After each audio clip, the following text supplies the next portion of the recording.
welcome back to our channel. It's Sam and Crystal, and if today's your first day, welcome. Be sure to like, comment, and subscribe. Hit the notification bell so that you can be notified the next time we upload a video. If it's not your first time, welcome back, and let's get right into it. Today is the first Sunday of February. It's Black History Month. It's Valentine's Month. It's the month of love, the month of everything perfect. So yeah.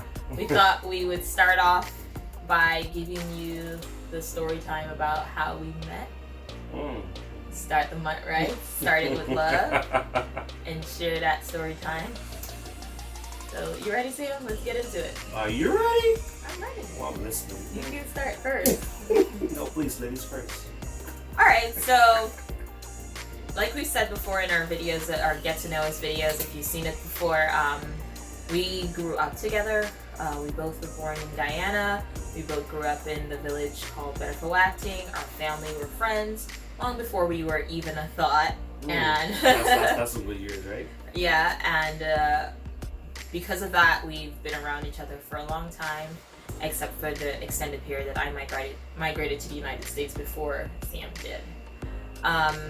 So we'll start from the part where we migrated to where you migrated and me? Yeah. How should we tell this story time? Alright, let's start from the beginning. So we grew up in Pt.1, going to the same church. Right. That's really where our acquaintance really happened. When we saw each other, we weren't really like close. We were friends, but there wasn't anything on my part. There wasn't any attraction, anything that I was interested in. I was concerned about numero uno and my books and getting, just getting my goals accomplished, even at such a young age. Like, I wasn't interested in anything outside of that. Really? I just wanted to, boys wasn't a thing. Like, my parents drilled that into my head, and education is important, setting goals are important, so that's what I did. What was your interaction? Oh, I was after you. Plain and simple. How? So, how? So, because I don't remember any time of you pursuing me and telling me you like me or anything like that. You don't have to remember. So you got some backstory. So, church, for example. So while we in church, I was across the aisle, or just staring at her from in church, just looking at her, and this girl would not look at me. She would be in church like this. I was there to listen to the word of God, not to look at you. Yeah, I know, but some people, like when they have this sense like someone is looking at me. People are like always every looking Sunday. At me. kidding, my vanity. So that's one, and like, I don't know, like, since we're like in Guyana, like, I've never, like, I was young, yes, but you get that teenage crush or whatever you call it, but for some reason, I don't know how to explain it, to be honest, right? And I've told you before, but when I saw you, and every time I look at you, like, there's something inside of me that just moved. I don't know why. And yeah, okay, you can take this one. But throughout and the reason why I say that, because throughout my teenager years, I've never felt that particular connection ever again, and it was so deep and so unique that, like. But that connection was one-sided, because I didn't have any kind of connection, and I didn't know you through my teenage years. We probably saw each other once when I came back to Guyana to visit, and that's probably it. Like, but what I'm saying is that I saw you when we were like, what, 12, like before you left, 12, 13 or so. But the thing is, after that, like from 13 onwards, I've never felt that connection ever again. What kind of connection? Because we never talked. Like, we weren't like, we were friends, but we weren't friends. Like, no, we were on the dance team together. Yeah, I know. But that was like the extent of our conversations. Like, we didn't talk outside of church. We didn't have any, like, I didn't go to the same school with you. Listen, guys, I like this girl bad. I said bad. Real bad, right? And short story, I like her so bad that it felt like when she migrated to the USA, like all my past relationships, like I don't know, I never felt that connection ever again. Basically, is what I'm saying. Until when I migrated to the USA as well, and I saw her again. It's like that feeling, just like it got stronger now.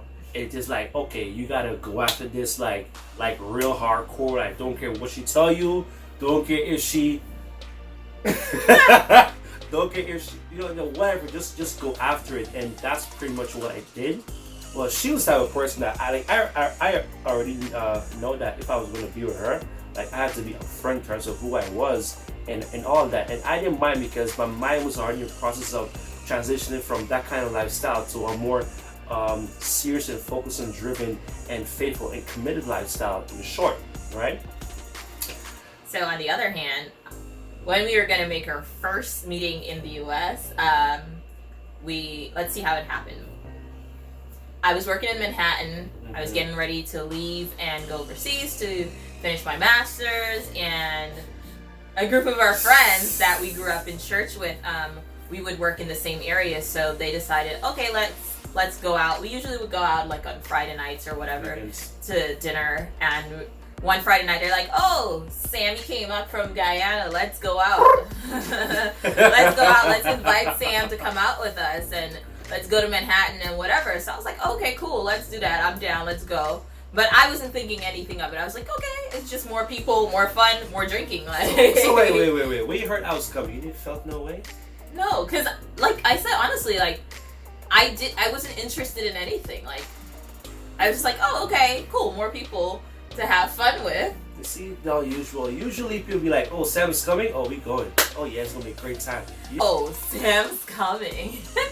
That's what I'm talking about. That didn't happen. Okay. So on my end, I was like, okay, they're like, okay, we're inviting Sam, so I get dressed after work, I walk with my clothes, I get dressed, we go out, we meet up, and Sam is late, as usual, for the hang, and he brings his cousin, because he couldn't roll alone. Look, listen, just like the queen, the king's never late, so.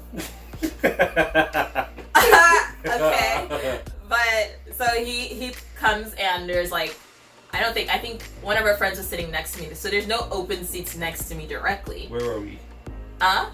We were at the barbecue spot in Manhattan. Yeah, BBQs. I think we were at BBQs. So he comes up and he comes to the table. There's like two of them. We catered for one, I think. So we only had one extra chair at the table. So we were like, okay, pull up a next chair or whatever. And he's like forcing his way to sit next to me. I forget who was sitting next to me. Hold up, let me tell this part.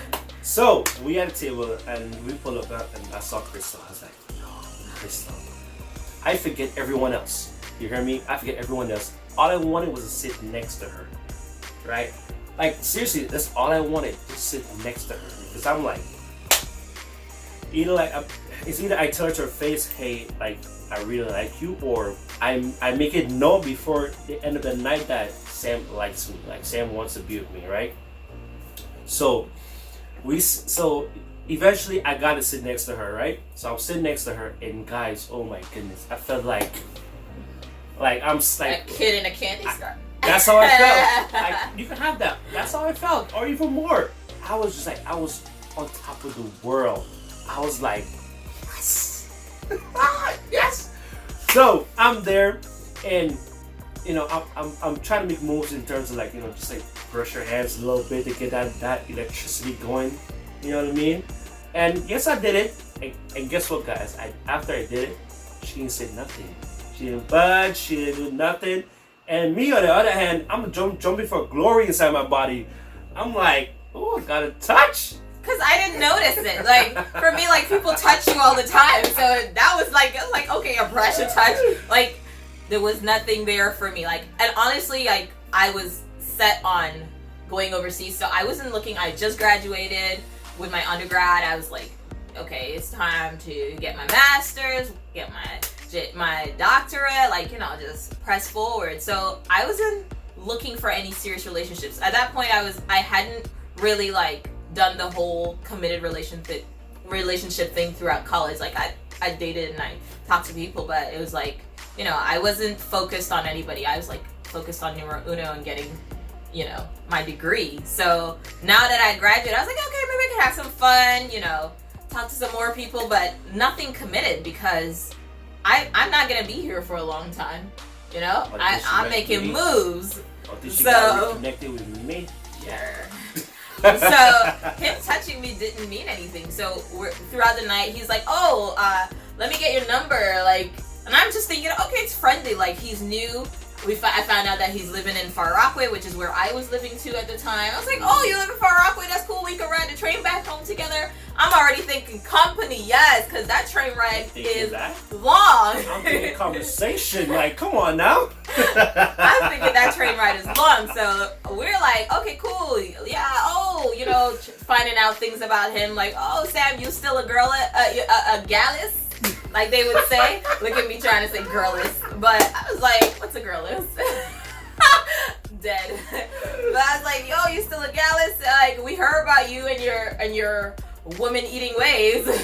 So he was telling us his stories or whatever. So we were vibing, and you know, it was BBQ, so we getting some good ribs and those nice little drinks that they had. So he's like, oh, my phone was dying too. So he's like, oh, let me get your number. I was like, oh, my phone is dead. Like, he's like, let me text you my number. I was like, my phone is dead. So he was like insistent, but I was like, okay, look, put my number in your phone, and when I charge my phone, because I just left work, so I had no batteries. I was like, put my number in your phone and text me, you know, like, you want to hang out? Cool. I live in Far Rockaway. I won't be here for a long time, but let's hang out. It's cool.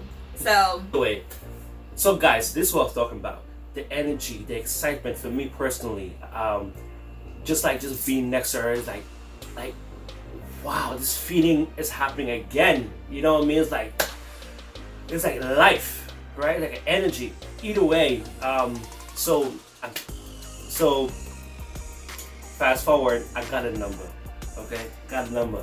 Alright. I got a number. He got a number. So the night didn't end there. Like, when we were done eating and drinking, like, everybody's like, oh, because we had, I think we had another friend that had come up too. She was on vacation. So they're like, oh, let's go explore Manhattan. Let's do the whole touristy thing and go down 42nd Street, go to Times Square, take photos. So you're like, okay, we walk into town. We're just being loud and obnoxious. Oh yeah, having a good time. But we were having a really good time, just laughing and vibing. Oh, wait, the photos though. Yeah, and then we decided to take like group photos. So we're all being silly, and Sam is being silly too. I sure was. Very silly. You guys know what I was doing? Every time we said to take a photo, I was trying to be next to her.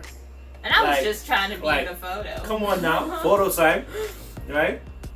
But it was this one shot when I came next to you, and instead of me leaning towards you to make like funny faces or pose or whatever, you leaned to me.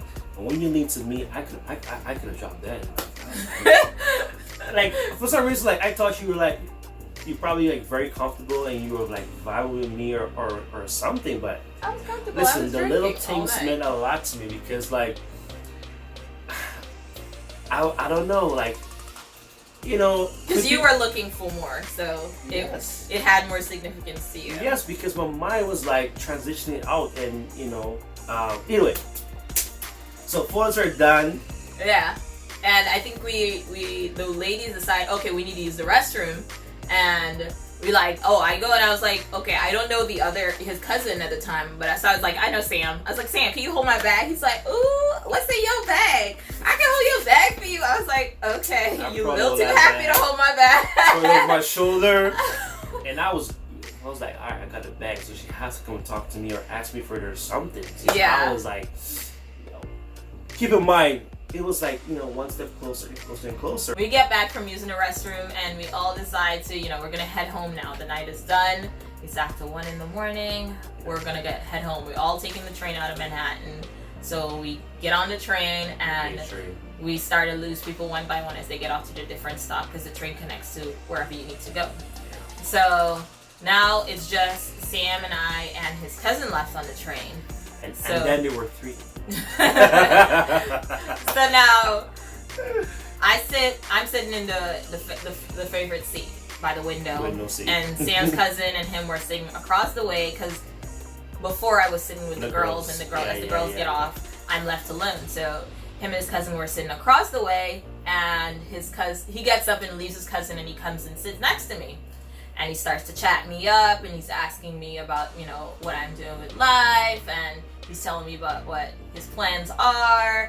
He's excited. He wants to, go out and see New York. And I'm like, yeah, no problem. Just text me. I'm willing to take you around. I'm, very familiar with New York. So I'm like, yeah, no problem. I'm being friendly. A good, caring citizen. Not to me. And I'm also thinking that, this will be a good repayment because he's about to have to get off the train before he gets to his stop, walk me all the way home, then wait for another train to come to get on it. So in my mind, I was like, it's this equal trade. Like, you can show him around New York, no problem. Remember, I'm not looking for anything serious. I'm oblivious that he is even interested at this point. So we get off the Goddamn. We get off the train, and his cousin remembers that he has like cousins or family people living not far from my house. So he's like, okay, you guys walk on. Maybe he whispered to his cousin that he wants to be alone or something. I don't know. You know how guys are. They set things up. So his cousin's like, yeah, I'm gonna hang with my people. Just reach up back with me. And then you were just two. So the two of us are walking now, and he's talking, and then I realize, like, in my head, like, it starts to click, like, this boy is trying to spit game. I was like, wait. You're barking up the wrong tree. Like, I'm not about that life that you're considering now. Whatever it is you're looking for, I'm not it. Not it. If this is tag, I'm not it. I'm not looking. Like, no, sorry. So I was like, oh, okay. I feel you. Like, I know what I want. I feel you, but I know what I wanted. That's not gonna happen. So he's talking, and I'm just like not even listening at this point. I'm just like, I just want to go home and sleep. Wait, so you weren't listening to me? No, I can't remember one thing you told me walking down that street. She was listening. Nope, I was not listening. I realized he was spitting game, and automatically I just tuned out because we were having conversation before then. You remember, like, we were talking, and then all of a sudden the conversation and the trajectory just switched, and I was like, Game. what's going on here? Like, nah, fam. So I turned him off, and I was like, oh, okay. I'm just like giving the I'm not listening answers. Yeah, and he's like still talking. So we're walking. We finally get to my gate.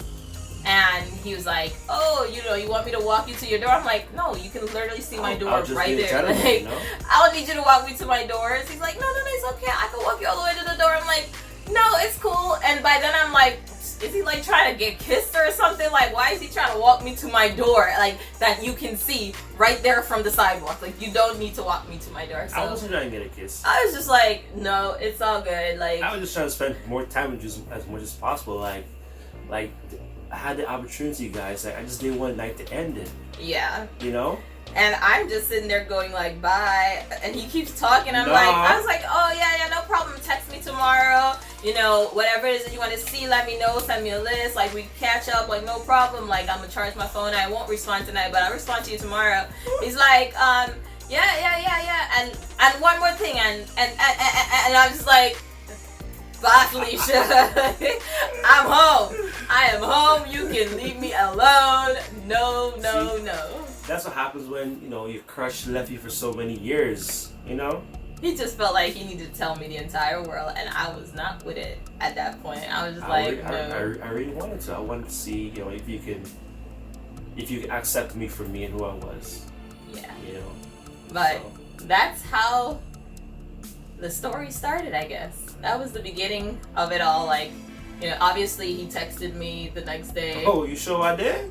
I don't know, because I didn't check my phone till the next day. So he could have texted me before, but I wasn't with it. So I went and I slept. And then the next day he texted and we talked. It wasn't anything serious on my end. I was just like entertaining people because I entertain people. So the unlikely fact is that she felt something, Sure, baby. Felt a lot of things. Yeah. A lot of things, babe.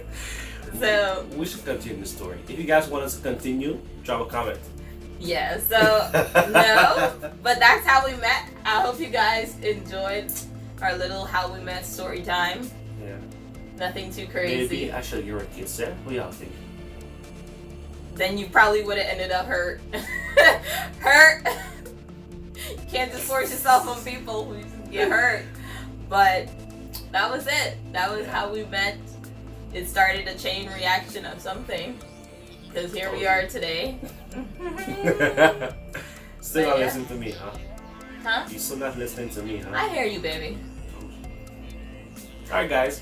Thank you for your love so far. But wait, before we go. Yes.